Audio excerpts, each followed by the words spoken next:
Here is the truth about this TCU and Michigan game and Ohio State and Georgia game, and the main reason I'm even making this video is because I'm sick and tired of these people on Instagram and Twitter, wherever, spreading these false narratives.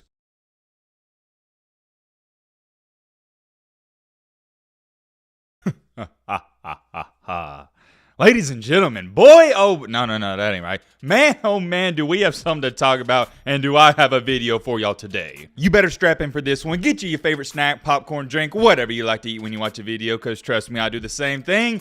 We got to talk about the college football playoff games and the real truth about them. I've seen and noticed over the past 16 to 20 hours, a lot of people, they're talking about these games and they got a lot to say, but none of it's the real truth. And I don't like to throw that word out lightly because a lot of my takes, those are just takes. It's not the truth. That's my humble opinion. But, and I have a big but, what we're going to talk about today, it's nothing but the truth. We've got a lot to talk about and go over. No corny intro, none of that. If you like college football content, consider joining the best, not one of, the best college football community in the channel, by the way. Shout out to everybody that is a part of our community and subscribe. And yeah, blah, blah, blah, shut your crap up. And now, without further ado, let's get into it. Oh yeah, real quick, by the way, let me just bring this up. Am I the only person who feels like and has always believed that New Year's Eve, New Year's Day, whatever you want to call it, is the most overrated holiday of all time? And I struggle calling it a holiday because I don't get it. It is the weirdest concept of all time to me because you got people going, oh yeah, new year, new me. They set all these goals and they're never going to achieve them. For 99% of people that set New Year's resolutions and say new year, new me,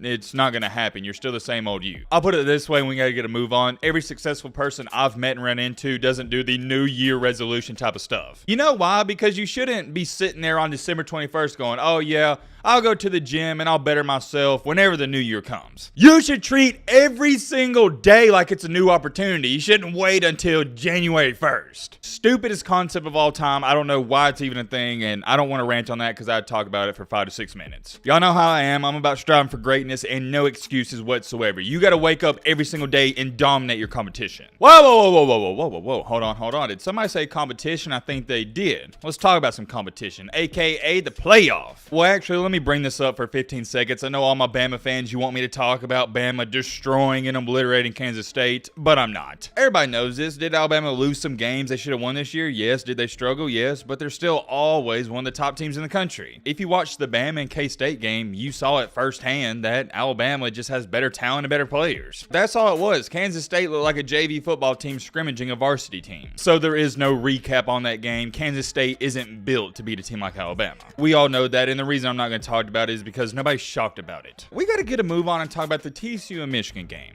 I know this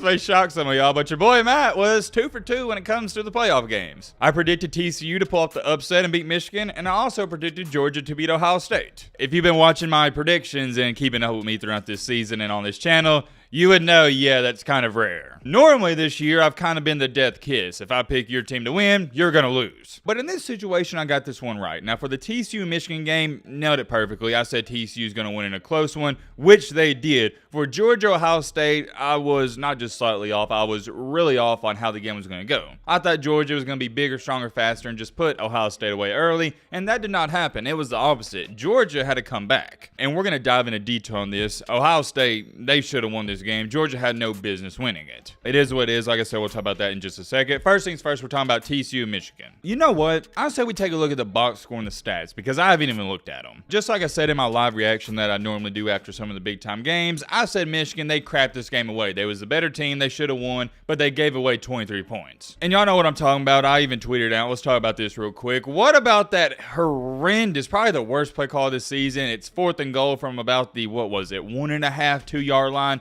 Michigan, you're supposed to be big, bad, smash mouth running football team, and you do the Philly special on 4th and goal? Look, man, the Philly special, it was cool 5 years ago. It was tricking teams 5 years ago. But in 2022, everybody's ready for it. And I don't have a problem with running the Philly special if it's first down, second down, or a 2-point conversion, but 4th down, that's where I draw the line. You can't do that when you're the more physical team, or supposed to be the more quote-unquote physical team. For example, if TCU tried pulling that off and it didn't work, I'd give them a pass because it's TCU. They're the Cinderella team. They're supposed to be pulling all the tricks out the bag, but Michigan, no, just line up and run the ball. Or if you don't want to run it, do some type of play action, not that BS. I hated that play call. That cost Michigan 7 points, but we're going to say at bare minimum, if you just kick the field goal, that cost them 3 points. To go on top of that, you can add 2 more pick sixes to that, so that's 17 points. And last but not least, the worst of the worst, one of the worst officiating calls I've seen this season, J.J. McCarthy, he throws the bomb to the wide receiver.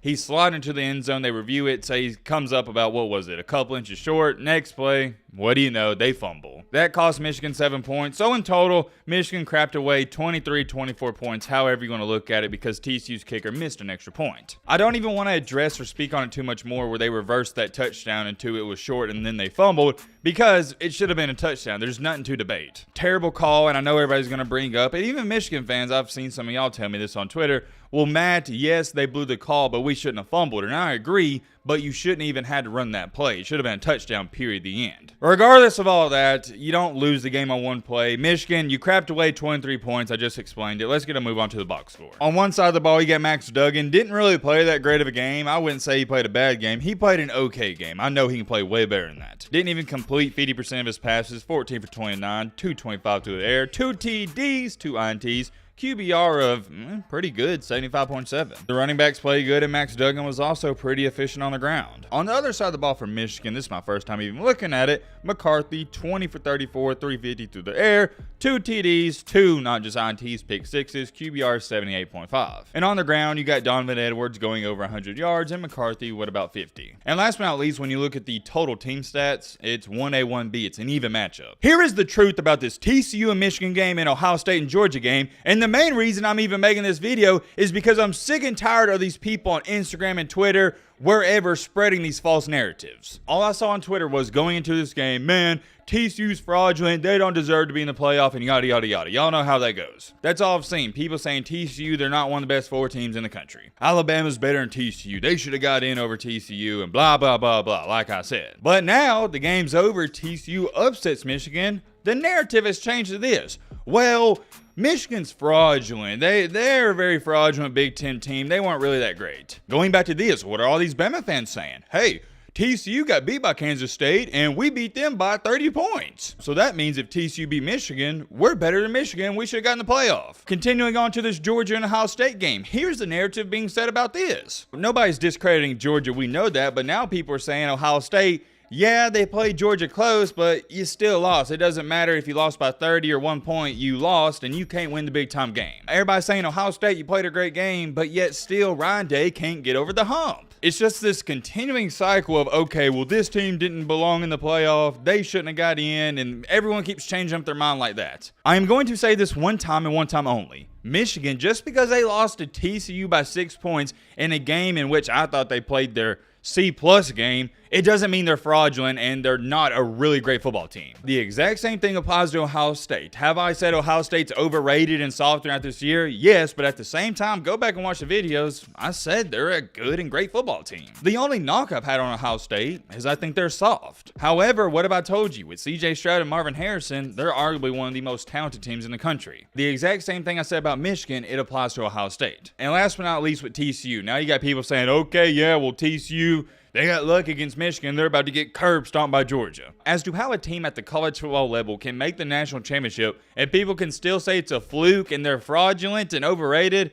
it is beyond me. It blows my mind. What have I told you guys for the past 6 to 8 weeks? TCU is the real deal. You got to believe it. I get it. It's weird because this team wasn't supposed to be that good going into the season, but they are the real deal. That's all there is to it. I say all that to say this. The truth is, Michigan is a good football team. Ohio State is a good football team. TCU is a good football team. Georgia is a good football team. Tennessee is a good football team. And Alabama is a good football team. I know what you're sitting there saying. Yo, Matt, what are you trying to say? What does that mean? Well, what it means is all these teams I just said, they're good football teams. They're not fraudulent. And there's parity in college football now. I know it's rare and we haven't had parity in the sport in a long time, but I firmly believe it's coming back, and that's the cold hard truth. I was trying to think of it in my live reaction. I mean, when's the last time we had the playoff games in the semifinals be this close and competitive? Both of them, not just one. Parity is back. There's no longer just 2 to 3 good teams in college football. There's a bunch of them. I firmly believe if you would have put Tennessee or Alabama in these playoff games, they would have done just as well. And keep in the back of your mind, Tennessee doesn't even have their starting quarterback. Let me give you a better example so I can put it into a better perspective. It's the same thing with the NFL. Who's the best team in the NFL right now? The Philadelphia Eagles, right? I think the Eagles wound up losing today. What does that mean? The Eagles are overrated and they're fraudulent?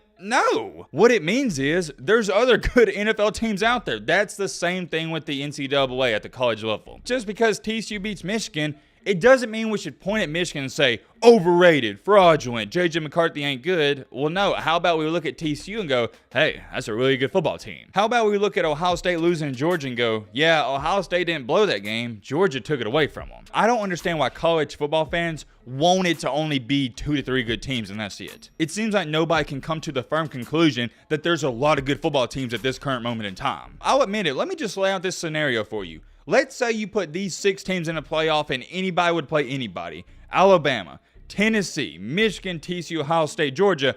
I think all 6 of those teams, anyone could beat anyone. That's what it's coming down to. We're getting parity back in the sports, and I get it. It's a weird concept because, once again, we're not used to it, but it's the reality. And if you think we got parity now, just wait until a couple of years when the NIL and transfer portal really starts going into effect. I know we've had it for a couple of years, but we're just in the beginning phases. Look out west. The Pac-12 has been irrelevant. They've been a laughingstock for the past 10 to 15 years. Now, they're starting to become relevant. As far as it goes for the Ohio State-Georgia game, I've now slept on it. I've tried thinking about what I want to say, but the only thing I know to say is Ohio State should have won the game and they let it slip right through their hands. That is the only thing to say. Georgia had no business winning the game, and yet they did. And when I say no business winning the game, I'm not saying that Georgia didn't make plays, because at the end, when it mattered, Georgia did make the big time plays. Stetson DoorDash Bennett made the big time throws that many people, including myself, didn't think he could make. So yes, you got to give Georgia credit in that aspect, but for the first 54 minutes of the game, Ohio State not dominated, but they really outplayed Georgia. And the frustrating part about this, and it's the reason I'm glad I'm not an Ohio State fan,